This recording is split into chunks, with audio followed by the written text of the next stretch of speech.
Sekarang kita bahas yang tersisa dan tidak ikut pulang apa? Yang tersisa tidak ikut pulang amalnya. Dan amal itu yang akan menyertai dia. Dan amal itu yang akan dia pertanggungjawabkan di hadapan Allah Subhanahu wa taala, dan itulah yang dimaksudkan oleh Imam Qurtubi, teman sejatimu adalah amal solih yang kamu lakukan. Ya, makanya kenapa orang mukmin itu senang pada kematian? Orang mukmin itu senang pada kematian karena kematian itu panen dari semua ibadah yang dia lakukan seumur hidupnya. Kita itu akan ketemu pahala sholat ya ketika meninggal. Kita akan ketemu pahala kita menutup aurat ya nanti ketika meninggal. Kita akan ketemu sedekah kita ya ketika meninggal. Dan itulah yang akan setia mengikuti kita. Tetapi para ulama mengatakan hanya amal yang diterima. Sekali lagi, siapa yang menemani kita? Hanya amal yang diterima. Kalau amal-amal yang diterima dari ya tidak sesuai sunnah yang disampaikan Rasulullah, itu tidak akan menemani dia. Makanya kan sampai Rasulullah mengingatkan kita, ada loh manusia beratnya seberat gajah, amalnya seringan seekor nyamuk, kata Rasulullah. Saya ulang lagi, kata Rasulullah, ada manusia beratnya seberat gajah, amalnya seberat seekor nyamuk. Artinya amalnya sedikit banget. Karena amal yang menyertai dan menjadi teman sejati kita adalah amal yang diterima dan amal yang dicatat oleh malaikat raqib di dalam perjalanan hidup kita. Nah, itu yang kita paham. Maka setelah kita membahas ini, apa sih perkara-perkara amal yang akan mengiringi kita pada kematian kita? Maka para ulama lalu kemudian membahas ada amal-amal yang akan mengiringi kita pada kematian kita. Tentunya yang kita dapatkan yang pertama adalah doa dari orang-orang yang solih. Nah, itu pasti akan kemudian menyertai kita dan membuat kita mendapatkan manfaat dari kematian kita. Orang-orang solih yang mensolati kita dan mendoakan kita, itu nyampe kepada kita. Jadi kalau kita dalam kehidupan ini, kenapa kita harus berteman sama orang, bersaudara? Karena orang-orang yang kita berikan kebaikan semasa hidupnya di dunia, kemudian ketika kita meninggal, dia akan datang mensolati kita, mendoakan kita, maka doanya mereka, sholatnya mereka itu memberikan manfaat dan menjadi hal kebaikan ketika kita di area kuburan di alam barzah. Makanya sudah sering yang saya sampaikan kan, kita ini berkenalan dalam hidup itu secara filosof sedang memilih orang untuk ikut mensolati kita kalau kita meninggal dunia. Makanya kalau kita kenalan sama orang, baik sama orang itu sebenarnya apa? Sedang melamar dia untuk mensolati kita ketika meninggal dunia dan mendoakan kita ketika kita meninggal dunia. Karena doanya orang yang beriman kepada kita nyampe. Sholatnya orang beriman dalam sholat jenazah kepada kita nyampe. Dan itulah teman sejati yang Allah akan berikan ketika kita mendapatkan investasi dari teman-teman soleh yang kita miliki dalam kehidupan. Makanya dibutuhkan berapa sulang? Saya sudah ulang berkali-kali. Kalau kita sampai disolati 40 orang solih yang tidak berbuat syirik, kita mendapatkan syafaat dari 40 orang yang berjejer ketika mensolati kita dalam kematian kita. Makanya Rasulullah mengatakan, man mata fayusolli alaihi arba'una rajulan la yusyrikuna billah illa syafa'ahumullahu yaumal qiyamah. Barang siapa yang mati disolati sama 40 orang yang solih, tidak pernah dia berbuat syirik. Indikator solihnya apa? Tidak berbuat syirik. Maka sesungguhnya yang disolati 40 orang itu akan memberikan syafaat kepada orang yang dia sholatin itu. Nah, ibu perhatikan, siapa teman ibu 40, siapa teman bapak 40 yang betul-betul solih, tidak pernah melakukan kesyirikan, yang mana bapak dan ibu kalau kemudian bersama mereka, insya Allah mereka akan mensolati kita kalau kita meninggal dunia. Insya Allah itu. Makanya banyak-banyaklah nyari saudara, jangan banyak-banyak nyari musuh. 40 orang solih. Nah, makanya kalau kumpul di majelis ilmu, ketemu kayak gini, salaman, tanya namanya siapa, tinggal di mana.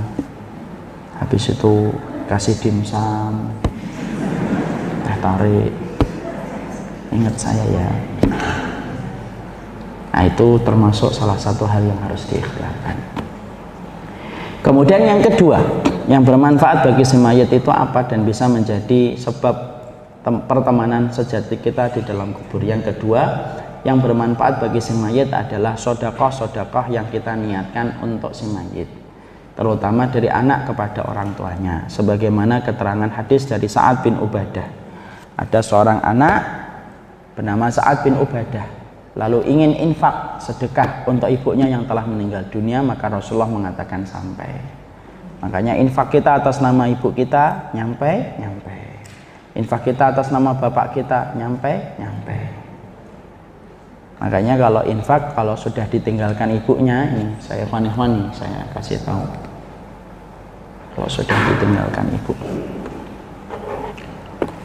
ditinggalkan ibu, itu kalau bisa dari hari pertama sudah lalu berniat, ya Allah, berapapun yang saya sedekahkan untuk orang-orang di sekitar saya,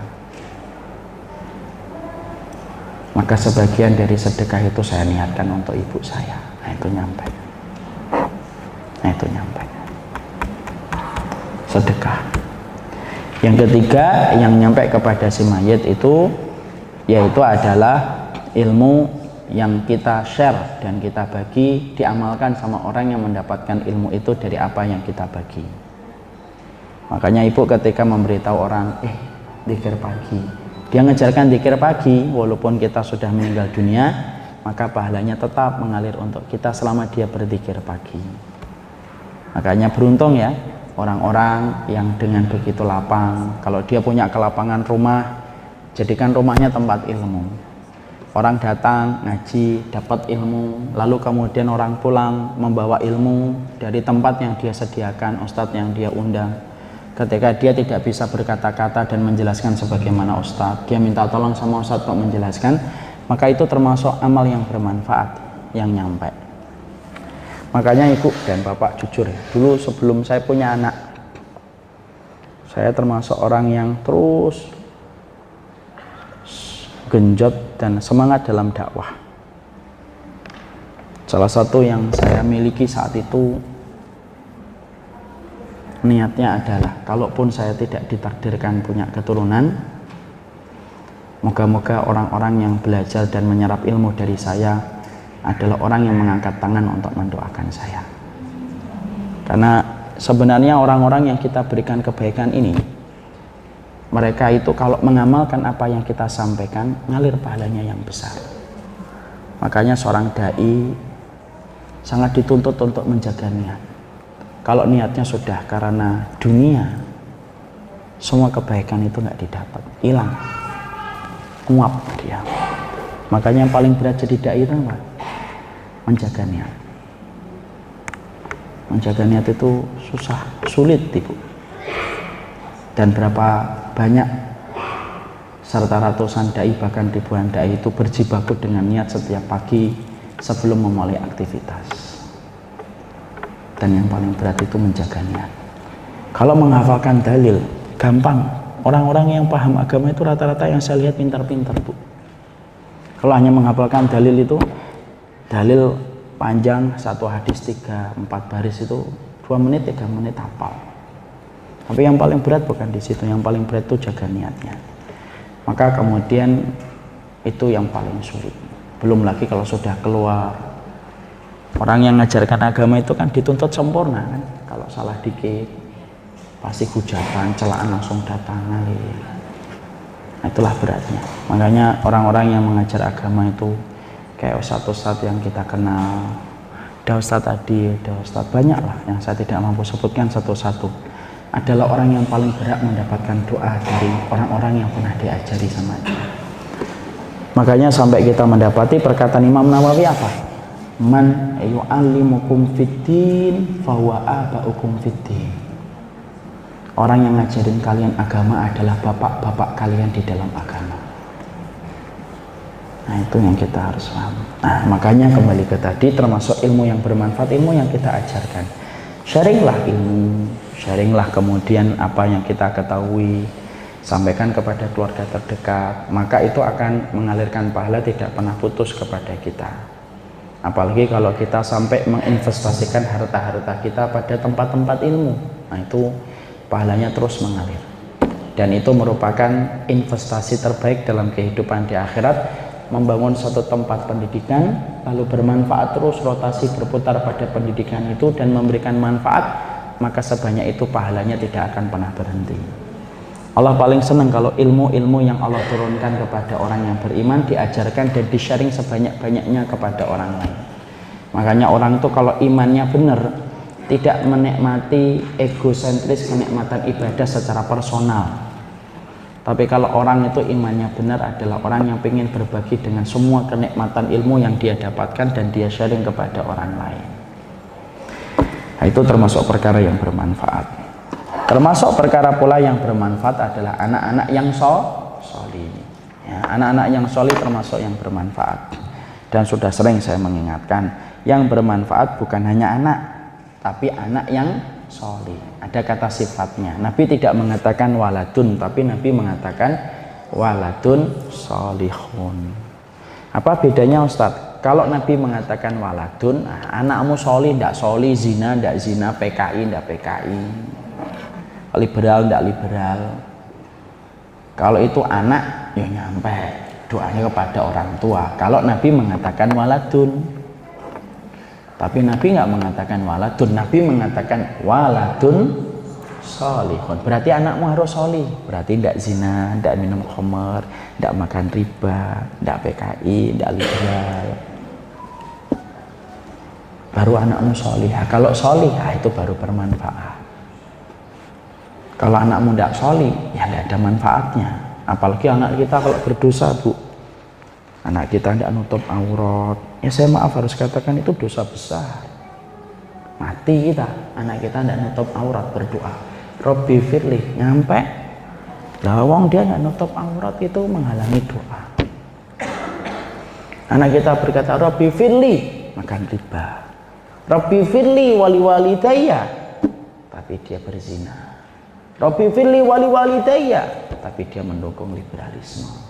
Rabbi firli wali walidayya, dia mendukung homo dan lesbian. Rabbi firli wali walidayya, dia mendukung pemikiran yang menyimpang, yang tidak diterima. Karena harus disebut dengan kata solihah. Definisi solih itu kan kita harus paham dari agama. Makanya disitulah nanti sampai kemudian para ulama kata ahli hikmah itu apa? Orang kalau mati barulah dia tahu betapa ruginya dia ketika dia tidak mengajarkan agama kepada anak. Kalau saya, Bu, yang namanya dunia anak kita itu kan sudah dijamin sama Allah kan? Yang belum dijamin oleh Allah itu akhirat anak kita. Fahamkan akhirat aja itu yang paling penting pertama kali. Masalah dunianya mah Allah yang jamin, bukan kita yang menjamin. Tapi kebanyakan orang tua hari ini ketika terkena paparan dan narasi materialistik itu kalau sudah punya anak itu mikirnya apa? Gimana anak saya nanti ketika saya tua dia kaya dan mencukupi semua, mensuplai kebutuhan-kebutuhan saya. Nah itu yang akhirnya menjadikan pendidikan materialistik tepat dimulai ketika anak baru berjalan. Langsung dijejali ilmu-ilmu, harus belajar ilmu ini, harus belajar ilmu ini, harus belajar ilmu ini. Agamanya sekedarnya ngundang guru ngaji sepekan sekali, tapi pendidikan umumnya lebih dominan. Ya enggak apa-apa kalau mau kayak gitu. Ya cuma nanti kalau kita yang mati duluan, anak kita mendoakan kita aja enggak ngerti. Mensolati kita juga enggak paham. Sholat yang benar aja banyak yang salah gerakannya. Mencari istri juga enggak cari yang solihah karena enggak pernah diajarin sama orang tuanya. Sebenarnya kalau kita enggak ngajarin anak kita yang benar itu yang rugi paling besar ya orang tuanya. Karena yang paling bermanfaat bagi anak itu apa? Yang bermanfaat bagi orang tua itu anak yang solih. Dan solih itu tidak bisa instan kita dapatkan ujuk-ujuk ketika dia gede tiba-tiba solih. Itu tidak bisa. Solih itu kan proses yang panjang. Kalau ibunya Imam Ahmad, tadi saya terangkan juga di Bintaro 2. Yang menyamakan ibunya Imam Ahmad, Imam Bukhari, Imam Syafi'i itu benang merahnya sama apa? Sama-sama yatim. Ibunya Imam Ahmad tuh Bu, ini 3 ibu luar biasa yang bisa menjadi 2 fungsi sekaligus, fungsi ibu dan fungsi ayah. Ibunya Imam Ahmad itu sebelum subuh sudah bangun, digendong itu Ahmad itu, ketika baru bisa duduk digendong, dibawa ke masjid, di masjid yang besar diletakkan Imam Ahmad supaya sholat bersama dengan mayoritas para jamaah, orang solih dan orang alim. Nanti selesai digendong lagi dibawa pulang. Dan itu sudah diajarin oleh kemudian ibunya Imam Ahmad dari kecil. Walaupun ibunya harus menerjang cuaca yang dingin sebelum subuh berkumandang, supaya anaknya mendapatkan berkah dari waktu subuh. Ibunya rela bangun setiap sebelum subuh, bangun mandi, setelah itu dimandikan Imam Ahmad. Rasa rindunya kepada anak surga itu menjadikan dia hilang rasa kasihannya, hilang rasa ibahnya, karena pingin anaknya itu sukses dalam urusan akhirat. Makanya pantas kan sampai kita menjumpai Imam Ahmad, salah satu ulama yang hafal 1 juta hadis Rasulullah matan dengan sanad. Nah itu, anak soleh itu prosesnya panjang. Orang yang mendidik anak soleh setiap waktu aja belum tentu soleh, apalagi yang tidak memperhatikan kaidah-kaidah kesolehan. Nah itu, anak soleh itu Masya Allah investasi besar. Setelah itu apalagi Ustaz? Nah setelah itu menggantikan puasa orang yang meninggal dunia, nah itu bermanfaat bagi si mayit. Kalau orang yang kemudian meninggal punya utang puasa, nah kita menggantikan puasanya itu nyampe, dan itu menjadi teman dia ketika meninggal dunia. Kemudian disampaikan pula di dalam satu riwayat yang sahih, Rasulullah juga menyampaikan ada 7 perkara yang senantiasa mengalir walaupun dia sudah meninggal dan di dalam kuburnya. 1, orang yang mengajarkan ilmu. Orang yang mengajarkan ilmu. Saya nggak bisa mengajarkan ilmu Ustaz, ya bantu Ustaz. Kan bukan berarti kalau tertutup satu pintu, tertutup pintu-pintu yang lainnya. Saya nggak bisa mengajarkan ilmu Ustaz. Hadis yang saya hafal cuma innamal a'malu binniyat kok. Bantu Ustaz. Apa yang bisa saya bantu? Ada banyak orang yang membantu dakwahnya saya Bu, tanpa Ibu lihat, tanpa Ibu perhatikan. Orang-orang di belakang layar. Ada beberapa nama. Mereka kalau suruh ngajar tidak bisa. Tapi mereka mau membantu. Saya yakin bahwasanya saya berhusnuzon mereka mau membantu itu karena pengen mendapatkan pahala dakwah. Nah Ibu juga sama. Lihat Ustaz, saya bantu apa Ustaz? Saya ikut serta untuk membantu.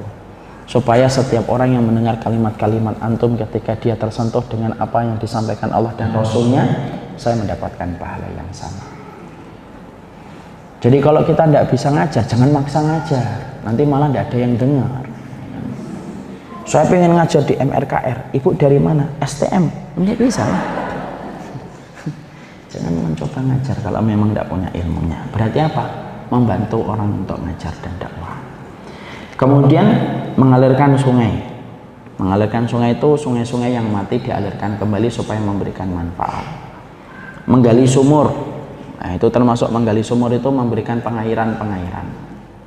Menanam pohon kurma. Nah, termasuk menanam pohon kurma itu dan pohon-pohon yang lainnya, tidak harus kurma. Itu termasuk di antara perkara yang bermanfaat. Membangun masjid. Nah, membangun masjid dan tempat-tempat yang investasinya untuk dakwah. Investasinya untuk dakwah, maka itu akan bermanfaat besar insya Allah. Contoh ini, Pomong lagi nyampaikan. Ini kita di Pondok Syamila akan membeli tempat dakwah. Nah, nanti kalau Ibu saya pengen bantu Ustaz. Berapa yang dibutuhkan? 2M Bu. Oke, saya transfer 4M. Masya Allah. Maka tempat itu nanti kalau kami pakai untuk kebaikan akan ngalir pahala untuk Ibu. Itu bercanda atau beneran? Ini beneran. Nah, kalau memang ada yang mau membantu, maka itu termasuk membangun tempat-tempat dakwah. Kalau masjid sudah banyak, ya sudah kita alihkan kepada sesuatu yang sifatnya untuk dakwah juga. Ketika tidak semuanya harus masjid, kalau masjid sudah bertebaran. Contoh di Bekasi, masjidnya sudah terlalu banyak. Bekasi itu kota 1000 masjid. Kata siapa Ustaz? Kata saya yang namakan. Artinya sudah terlalu banyak masjid. Mana yang belum? Tempat base campnya dakwah itu di Bekasi masih jarang. Nah, saya itu pengen punya base camp dakwah itu bersama anak-anak, bersama anak muda gitu. Supaya anak-anak muda itu nggak ketemu saya hanya di kajian, tapi mereka punya waktu-waktu longgar datang. Kalau ada bapak-bapak, ibu-ibu yang pengen untuk datang konsultasi bisa datang di base campnya dakwah. Nah itu boleh kita kemudian ini. Ini termasuk ini. Nah sekali lagi kalau ada yang pengen bantu, nah, silahkan menghubungi saya habis kajian ini. Kemudian yang berikutnya mewariskan mushaf. Mewariskan mushaf itu termasuk salah satu perkara besar. Mewariskan mushaf itu salah satunya di sini nih. Kita kan kajian ini kan banyak yang bawa kitab nih, nggak bawa kitab. Nah, kita infak nih. Sudah ngomong sama Pak Bambang ini. Pak Bambang, buku At-Tadhkirah nggak ada ya? Nggak ada. Sudah saya belikan berapa sih? Ini jamaahnya 200-an. Oke, 200 buku taruh di sini belakang. Nanti kalau kajian ngambil, kaji. Nanti selesai balikin lagi. Habis kajian jangan dibawa pulang. Nanti 3 bulan sudah 3 buku, ya kan 3 kali. Balikan lagi. Nah, itu termasuk mewariskan mushaf. Maka selama itu kemudian dipakai, maka selama itu pula pahalanya mengalir. Lalu kemudian meninggalkan anak yang memohonkan ampun untuknya setelah meninggal. Anak yang solih yang memohonkan ampun untuk orang tuanya. Dan itu termasuk teman-teman yang bermanfaat bagi kita ketika di dalam kubur. Barakallah.